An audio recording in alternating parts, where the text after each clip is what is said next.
சர்க்கரையை பாத்திரத்துல கொட்டிக்கலாம். 3.5 கப்பு தண்ணி, நசுக்கி வச்ச ஏலக்காய், இப்ப கேசரி பவுடர் கொஞ்சமா போட்டுக்கலாம்.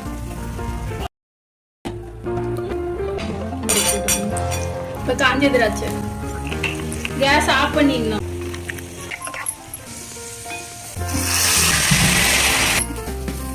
ஒரு சிட்டிகை அளவுக்கு உப்பு, ரவையை விட்டு கிண்டிக்கிட்டே இருக்கணும்.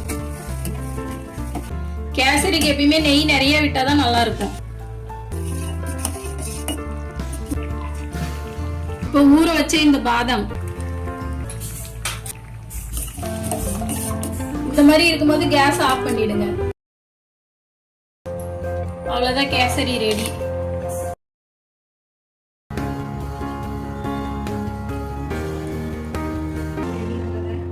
இதே மாதிரியே கேசரி செஞ்சு பாருங்க, சூப்பரா இருக்கும்.